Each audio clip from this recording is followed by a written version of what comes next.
बेटा हमारा साथ वो है the crows and the snake. इसकी स्टोरी आपको पता है, क्रोज होते हैं, उनके दो बच्चे, छोटे छोटे बच्चे होते हैं दो क्रोज के, और वहाँ पे उनकी जहाँ जिस दरख्त में उनका घोंसला होता है वहीं उसकी तह में एक जालिम सांप रहता होता है, जो कि जैसे ही बच्चे अंडों से बाहर निकलते हैं वो उनको खा जाता है। अब वो दोनों परेशान होते हैं कि कैसे छुटकारा पाना है। फिर वो जो है क्रो एक तरकीब लगाता है, वो वहाँ के बादशाह के बेटे प्रिंस की गोल्ड एंकलेट चुरा लेता है ताकि वो उसको सांप के घर में फेंक दे, सांप की बिल में। तो जब उसके सर्वेंट्स सांप की बिल में से वो ढूंढने के लिए आएंगे एंकलेट, तो उनको सांप भी नज़र आ जाएगा और वो उनको मार देगा। इस तरह से उन्होंने उससे छुटकारा पा लिया था। हम इसकी इंपॉर्टेंट लाइंस की ट्रांसलेशन देखेंगे, ये हम चैप्टर क्लास में भी पढ़ चुके हैं, आप इसकी ट्रांसलेशन याद भी कर चुके हैं। हम यहाँ पे सिर्फ इसकी इंपॉर्टेंट लाइंस की जो है वो रिवीजन करेंगे, ठीक है। यहाँ देखें, long ago in India a pair of crows nested in a hollow tree at the bottom of which lived a fair snake which used to eat the young birds as soon as they were hatched. इतने लंबे sentences paper में नहीं आने, आपको paper pattern के मुताबिक बता रही हूँ। 2 नंबर की एक लाइन आनी है, उसी लाइन के अकॉर्डिंग आपने ट्रांसलेशन को प्रिपेयर करना है पेपर के लिए, ठीक है। जैसे ये बहुत छोटी लाइन है, we must get rid of him, हमें ज़रूर इससे छुटकारा पाना चाहिए, ठीक है। Just leave everything to me, सब कुछ मुझ पर छोड़ दो। The servants also found the cruel snake and killed it. Servants ने, मुलाजमों ने जालिम सांप को भी तलाश कर लिया और उसे मार दिया। दिस फेबल टीचेस अस, ये कहानी, ये हिकायत हमें सिखाती है कि that skill will often make up for the lack of strength, कि जो महारत होती है वो अक्सर ताकत की कमी को पूरा कर देती है। इस तरह से जो सेंटेंसेस हैं, छोटे छोटे सेंटेंसेस हैं, इनकी आपने लिख के लाजमी प्रैक्टिस करनी है पेपर के पॉइंट ऑफ व्यू से, ठीक है। साथ बेटे 2 चैप्टर्स, फर्स्ट 2 चैप्टर्स के साथ हमारे कुछ पेजेस हैं, उसमें सबसे पहले है पेज नंबर 1, ठीक है। पेज नंबर 1 पे नाउन टॉपिक है। इसकी रिवीजन में आप देख लें कि आपने सबसे पहले इसकी डेफिनेशन याद करनी है। A noun is the name of a person, comma लगाना है, फिर प्लेस और थिंग, ये इसकी डेफिनेशन है। ई डॉट डी डॉट, यहाँ से इसकी एग्जांपल स्टार्ट हो जाती हैं, अली, सारा, Ravi, Multan, door, book, chair etcetera. तो आपने क्या करना है, एग्जांपल्स लिखते हुए कैपिटल स्मॉल लेटर का ध्यान रखना है, क्योंकि आपको पता है कॉमन नाउन जो होते हैं उनका फर्स्ट लेटर स्मॉल ही रहता है, लेकिन जो प्रॉपर नाउन होते हैं उनका फर्स्ट लेटर कैपिटल होता है। अली, सारा, रावी, मुल्तान, ये चारों प्रॉपर नाउन है, ख़ास नाम है, तो इनका पहला लेटर कैपिटल होगा, बाकी उनके पहले लेटर स्मॉल होंगे। यहाँ पे देखें, इस एक्टिविटी में हमने नाउन फाइंड आउट करने थे, बहुत आसान है, एक गेम है, खुद इसको फाइंड आउट करने की कोशिश करें। इस डेफिनेशन को देख के हमने पढ़ना है कि ये जो डेफिनेशन है, ये जो बात हो रही है किस चीज़ के बारे में बात हो रही है, उस चीज़ का नाम लिखना है। यहाँ पे जैसे appointed stick shoot from a बो, कमान से निकली हुई एक स्टिक, उसको क्या कहते हैं, उसको एरो कहते हैं, तीर। इसी तरह से जब आप इन डेफिनेशंस को देखते जाएंगे, जैसे कि आपको क्लास में समझाया गया था, उसी तरह से आपने इसको रिवाइज करना है, ठीक है। साथ साथ आप इसके स्पेलिंग पे भी गौर करें, इसको अच्छे से याद करें।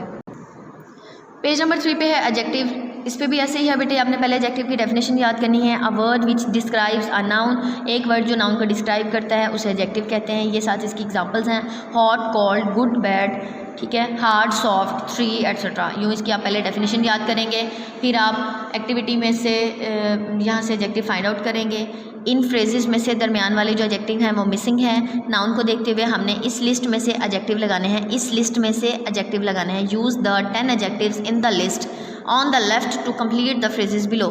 इस लेफ्ट साइड पे जो लिस्ट दी हुई है, इस लिस्ट को देख के हमने इन फ्रेजेस को कंप्लीट करना है। इनके दरमियान में जो डैश ब्लैंक छोड़ी हुई है, यहाँ पे ये वाले वर्ड इनको प्लेस करना है, ठीक है। इस एक्टिविटी में सेंटेंसेस थे, ये सेंटेंसेस यहाँ लिखे हुए हैं, इनकी यूँ ही रफ प्रैक्टिस करें। पेज नंबर 4 पे बेटे नाउन फॉर्मेशन है, वर्ब हमें दिया हुआ है, हमने वर्ब से नाउन कैसे बनाना है।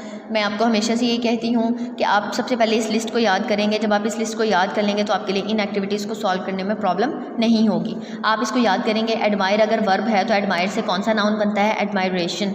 बिगिन से क्या बनता है, बिगिनिंग। कंपोज से कॉम्पोजिशन। डिपार्ट से डिपार्चर। डिस्क्राइब से description. Divide division. Exist existence. Inform information.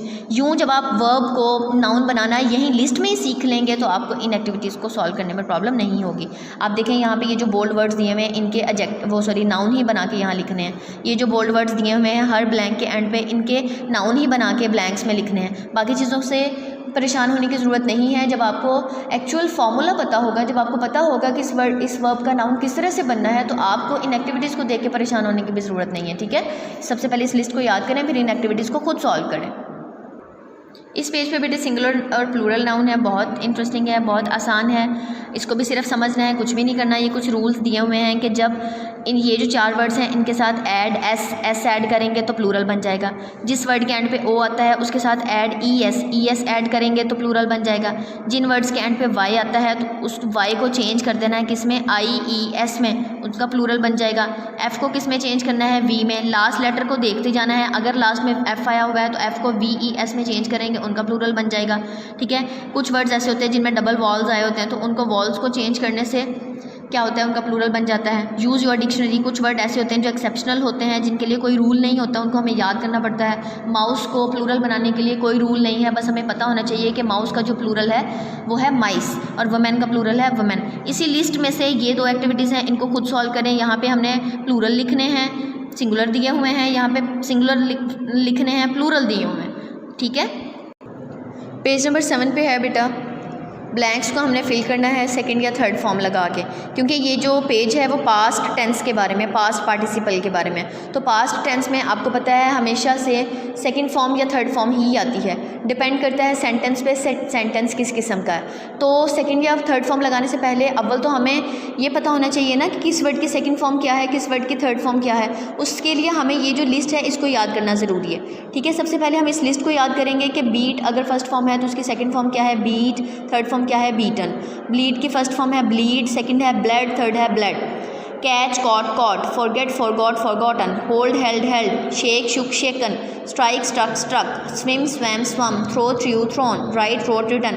सबसे पहले आप इस लिस्ट को अच्छी तरह से याद करेंगे। जब तक आप इस लिस्ट को याद नहीं करेंगे तो आप इन ब्लैंक्स को फिल नहीं कर सकते। इन ब्लैंक्स को कैसे फिल करना है, हर ब्लैंक के एंड पे उन्होंने एक वर्ड दिया हुआ है। वो वर्ड क्या है, वो है वर्ब की फर्स्ट फॉर्म। उस फर्स्ट फॉर्म को देखना है हमने पहले हमने ये पता करना है कि इस ब्लैंक में सेकंड फॉर्म लगानी है या थर्ड फॉर्म लगानी है। अब मैं आपको बताती हूँ कि उसको लगाने का क्या तरीका है।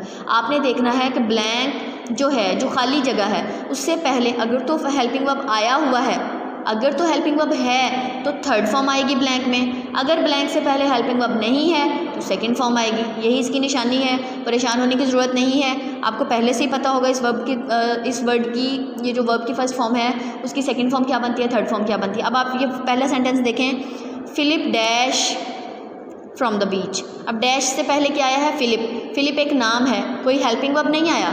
आपको पता है हेल्पिंग वर्ब किसको कहते हैं, is, are, am, was, were, have, has, had, will, shall. कोई हेल्पिंग वर्ब नहीं आया ना, तो इसका मतलब है यहाँ पे सेकंड फॉर्म आएगी।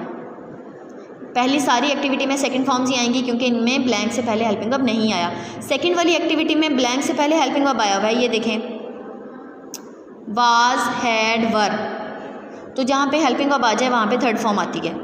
इसी तरह से ये वाली एक्टिविटी जो है इसको सॉल्व करेंगे। सारी ब्लैंक से पहले हेल्पिंग वर्ब आया हुआ है तो जहाँ हेल्पिंग वर्ब आएगा वहाँ पे इन वर्ड्स की थर्ड फॉर्म लगानी है और थर्ड फॉर्म मैंने आपको बता दिया, यहाँ से याद करनी है। ठीक है, ये लास्ट वाली एक्टिविटी भी यूँ ही सॉल्व करनी है। इस पेज पे बेटा एडजेक्टिव्स लगाने हैं। हमने आपको बताया एडजेक्टिव की 3 डिग्रीज होती हैं, क्लास में आपको पढ़ाया जा चुका है। इसकी रिवीजन करें और याद करें कि एडजेक्टिव की 3 डिग्रीज होती हैं, पॉजिटिव, कंपैरेटिव, सुपरलेटिव। तो पॉजिटिव डिग्री तो सिंपली यूज़ होती है जब हम एक स्टेटमेंट लिख रहे होते हैं। ठीक है, जो कंपैरेटिव डिग्री है, जब भी आपको बताया गया है कि जो कंपैरेटिव डिग्री होती है जब 2 चीज़ों का कंपैरिजन आता है, जैसे सैम और जॉन 2 लोग हैं, इन दोनों का जब कंपैरिजन आएगा तो हम ER वाली यानी कि कंपैरेटिव डिग्री लगाएंगे। जब सिंपल एक बंदे की बात हो रही होगी तो हम पॉजिटिव डिग्री लगाएंगे, सिर्फ कहेंगे टॉल है। जब 2 लोगों का कंपैरिजन आ गया हमने कंपैरेटिव डिग्री लगा दी टॉलर। जब taller is used in comparing to को कंपेयर करने के लिए कंपैरेटिव डिग्री आ गई। ये है superlative degree, tallest. Tallest is used in comparing मोर।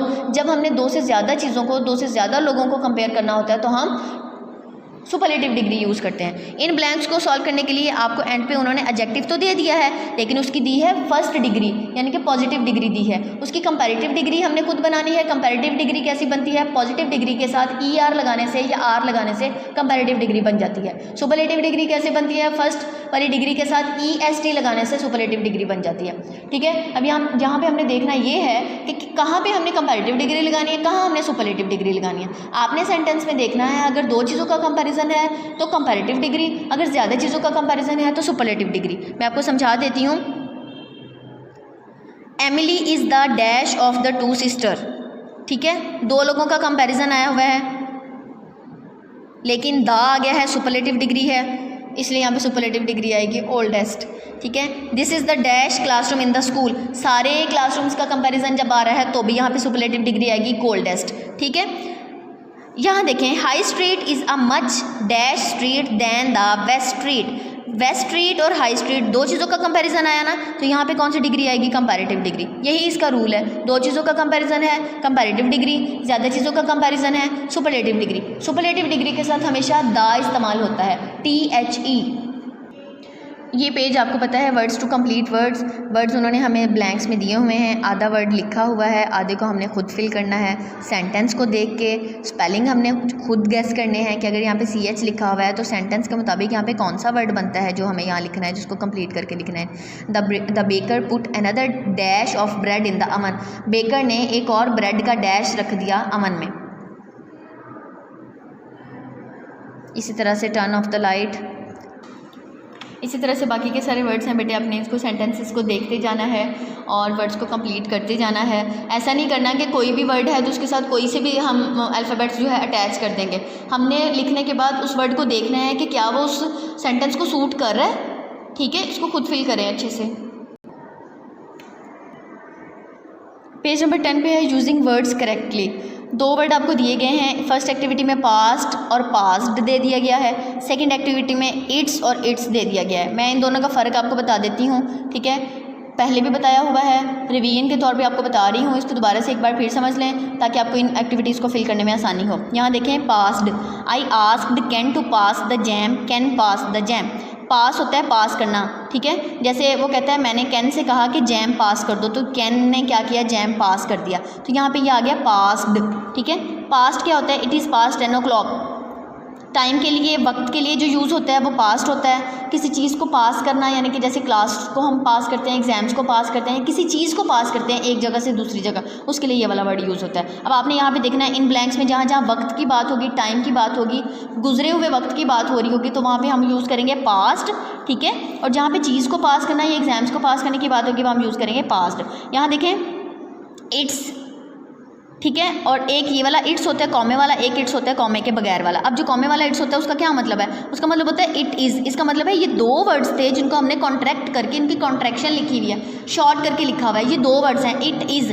इसका मतलब होता है द कॉमा, ये जो कॉमा है शोज़, ये शो करता है that the I in is has been left out. इसका ये मतलब है कि जो आई है उसको हमने लेफ्ट आउट किया हुआ है, आई की जगह पे कॉमा लगा है, उसको शॉर्ट करके लिखा हुआ है। Example, it's not fair, it is not fair. It's means, ये जो कॉमे के बगैर वाला इससे है उसका मतलब है बिलोंगिंग टू, किसी चीज़ का किसी के साथ ताल्लुक होना। इट्स शोज़ पोजेशन, ये मलकियत शो करता है, किसी का किसी चीज़ के साथ ताल्लुक शो करता है। Example, the dog wagged its tail. ठीक है, अब डॉग की टेल की बात हो रही है, डॉग की टेल की बात हो रही है तो हम कहेंगे डॉग की टेल इट्स टेल। इनको भी ऐसे ही आपने फिल करना है। जहाँ पे बात हो रही होगी सिंपल स्टेटमेंट की, इट इज़ के तौर पे यूज़ होना है, यानी कि हमने किसी चीज़ का बताना है ये ऐसे है, ये ऐसे है, ये ऐसे है, वहाँ पे हम कॉमे वाला इट्स यूज़ करेंगे। और जहाँ पे हमने किसी चीज़ की किसी के साथ मलकियत शो करनी है तो हम वहाँ पे कॉमे वाला यूज़ करेंगे और इट्स कॉमे वाला यूज़ करेंगे। अब आपको पता चल गया होगा कॉमे वाला इसका मतलब है दो वर्ड्स हैं। ठीक है, जहाँ पे सिंपल स्टेटमेंट देनी है वहाँ पे इट्स यूज़ करेंगे। जहाँ पोजेशन या ताल्लुक शो करना है वहाँ कॉमे के बगैर वाला आएगा, यानी कि जैसे हम अगर कहें स्पैरो के विंग्स की बात करें तो हम कहेंगे इट्स विंग्स, यानी कि कॉमे के बगैर। इस पेज पे बेटे ये जैसे आपको सारी डिटेल इस पेज पे लिखी हुई नज़र आ रही है। इन एक्टिविटीज़ में हमने वर्ड्स को ऑर्डर करना है, तरतीब देना है, लेटर्स के हिसाब से, ABC के हिसाब से। पहली एक्टिविटी में उन्होंने कहा है arrange the words in each group in alphabetical order. Alphabetically इसको ऑर्डर करें। Look at the first letter, first letter को देख के पहले हमने पहला लेटर देख लेना है, पहले लेटर के हिसाब से तरतीब देनी है। जैसे कि A B, उसके बाद आता है D। एक्टिव में A, ब्रॉड में B, डाउट में D, लीनियंट में L, यूथ में Y। अब हमने देखना है ABC में A पहले आता है तो उस पर 1 लिख दें, उसके बाद B आता है उस पर 2 लिख दें, उसके बाद D आता है उस पर 3 लिख दें, उसके बाद L आता है उस पर 4 लिख दें, Y आता है उस पर 5। पूरी ABC में जो वर्ड जहाँ आ रहा है उसी के हिसाब से उसकी नंबरिंग करते जाना है। इस एक्टिविटी में सेकंड वर्ड के हिसाब से नंबरिंग करनी है, यहाँ सेकंड लेटर के हिसाब से तरतीब दें और यहाँ थर्ड लेटर के हिसाब से तरतीब दें।